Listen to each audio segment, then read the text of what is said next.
Hello, it's Reija and welcome to another video. Today I'm planning on sharing with you some of my personal recommendations for some of the fiction categories in the Hugo Awards. The nomination period is currently open and it is open until the end of April. So if you are a member of the Chicago Worldcon or a member of the Chengdu Worldcon, you should have nominating rights. With that said, I'm going to go over some of my recommended fiction for the fiction categories. So in case you are looking for something to read to kind of spruce up your nomination ballots and have some more variety for your choosing, then stay tuned because I have some recommendations for you.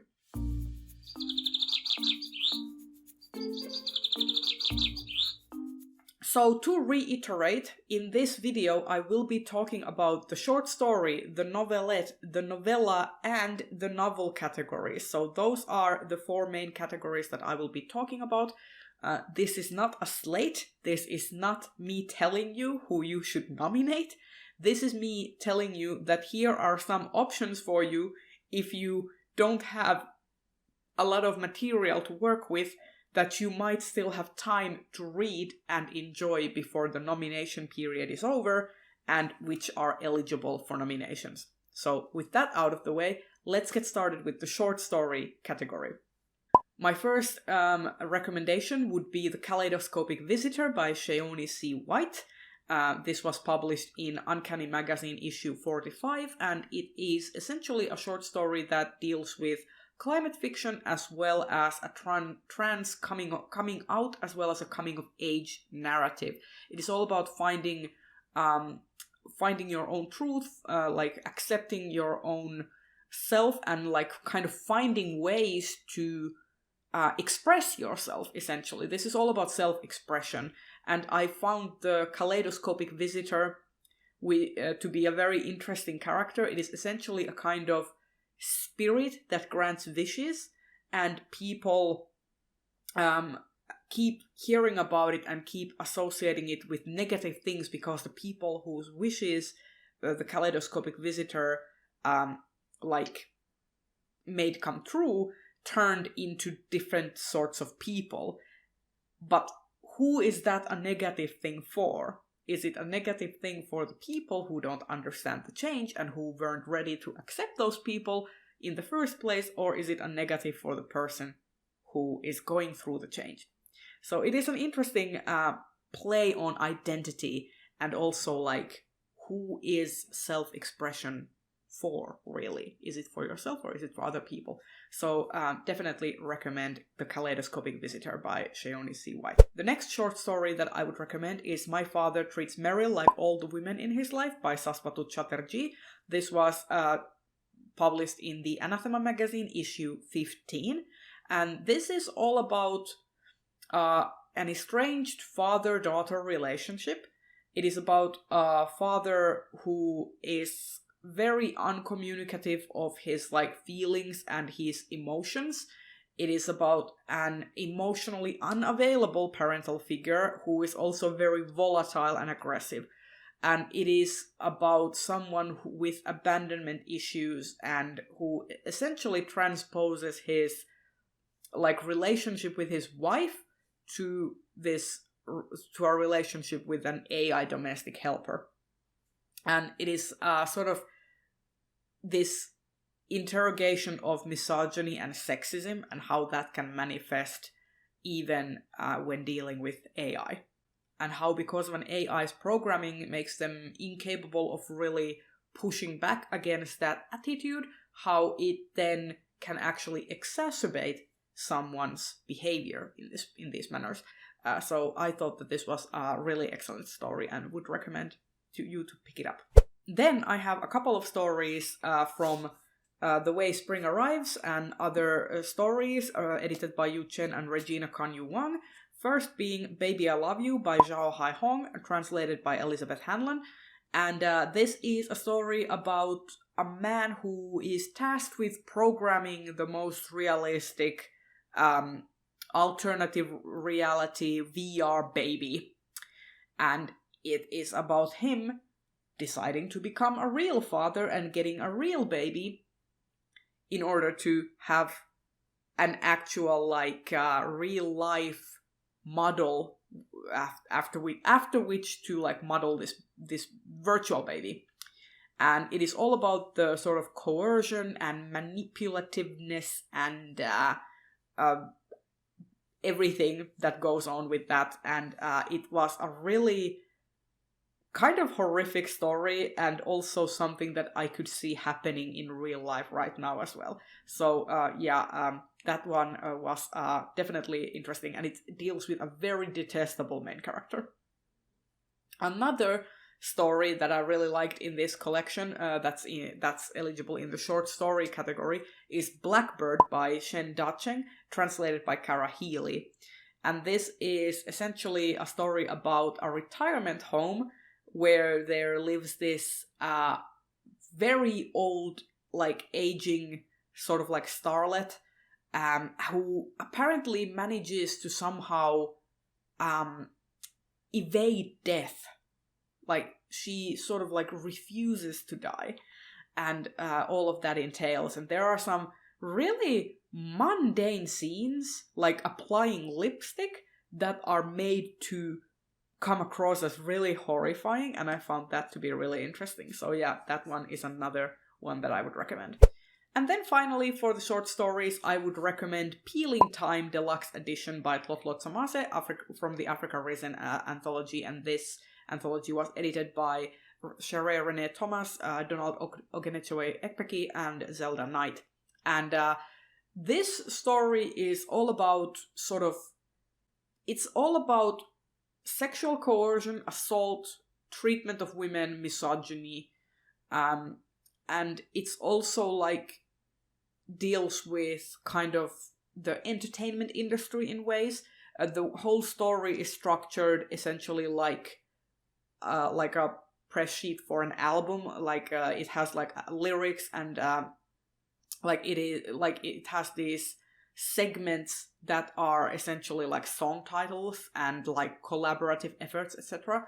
I found this to be really interesting, both in terms of the way it was formatted and how the author chose to structure it, as well as the substance of the story.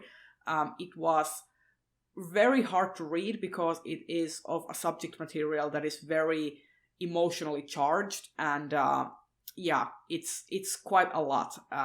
All the content warnings are required, but I feel like it is such an effective story that you definitely should give it a try and read it. And next, for the novelette category, I have two things that I want to recommend. If you have some recommendations for novelettes, please leave them down below and let me know which anthologies or which magazines these were published in, so that I can look them up, because I really need to know some more novelettes, because my ballot for this category is looking a little bit sparse right now. But without further ado, the first novelette length story that I have is The Immaculate Ivory Tower by Li Huayi, translated by Nathan Ferries for Future Science Fiction Digest issue 15. This is available to read on the Future Science Fiction Digest website.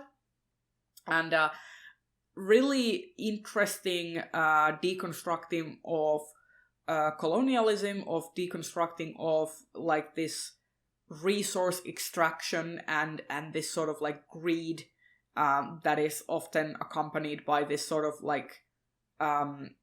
relentless resource extraction without the thought for the ramifications and ecological impact that may cause.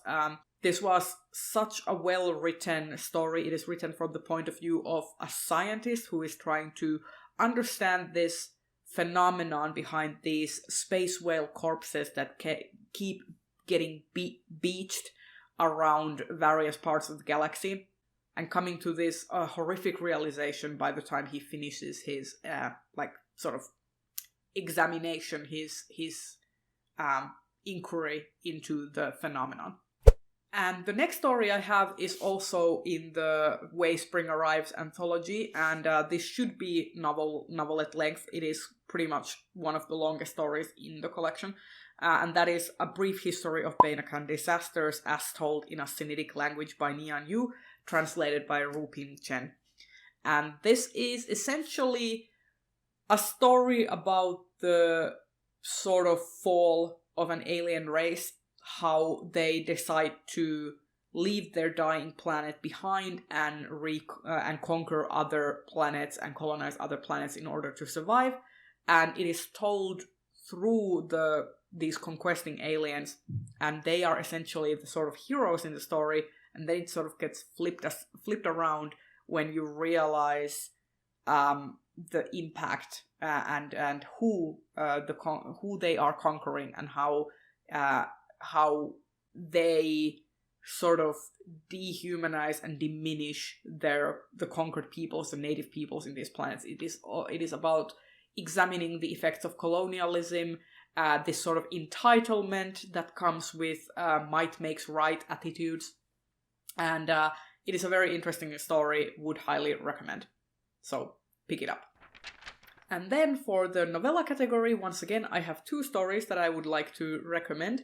First is Uncommon Charm by Emily Bergslien and Kat Weaver. This is published by Neon Hemlock Press.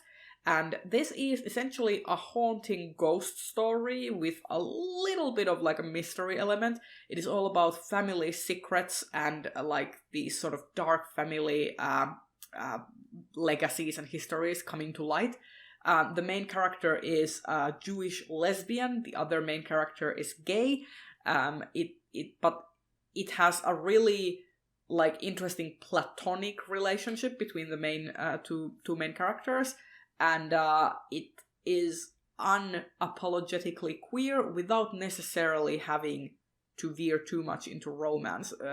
This sort of kind of like what I call everyday queerness, which is something that I really want. I want queer people to just exist in their queerness without necessarily having to always have romance struck down our throats. So this was really interesting. And I loved the character voice especially. This has had such a strong main protagonist and narrative voice that was refreshing and fun to read. And then another novella I want to recommend is Even Though I Knew the End by C.L. Polk, published by Tor.com. And this has been the second C.L. Polk thing that I have read, the other being Midnight Bargain, and I am starting to really dig and like C.L. Polk's writing. They are great at coming up with really interesting world building and concepts. This is essentially about a detective sorcerer, and the world building is all about like this sort of, it is based upon like a lot of biblical like imagery and biblical characters. It has like devils, angels, demons. It has like secret societies and like these sort of sorcery brotherhoods. It's very interesting.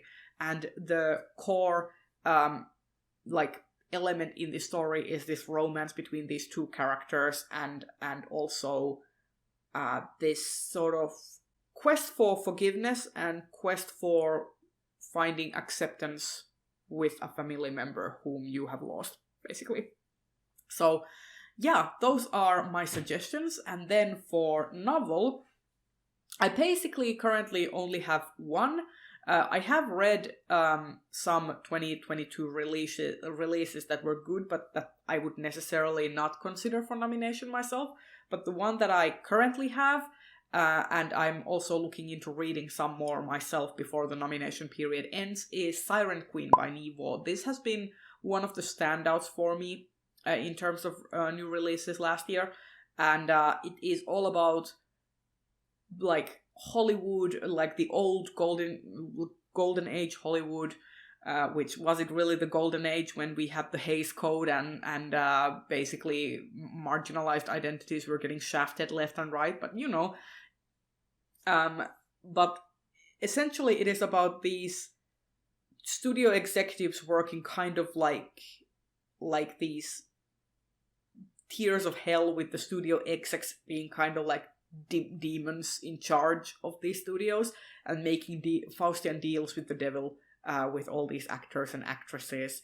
And it feels like it has this sort of Midsummer Night's Dream quality where it's very insular. You have these like characters that are kind of trapped behind these studio walls, and there's this kind of like this supernatural element everywhere, but it's also very subtle and rooted in real life. I just found this to be very interesting and like such a captivating is the right word, that sort of read. It's very much a vibe check in terms of like the mood and atmosphere.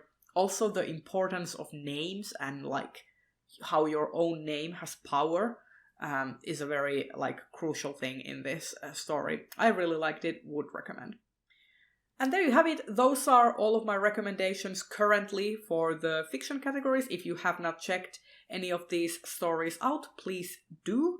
I will say that all of these recommendations were reiterated in the recent Stitch and Bitch live show that we did. We had a Hugo nomination special, and I will actually be linking that 3.5 hour live stream in the description box, because we had a lot more recommendations for you to check out. So if you haven't already checked that live stream out, I will leave it linked in the description and also in the cards. And there you have it. That's my piece. I will see you next time. Bye bye!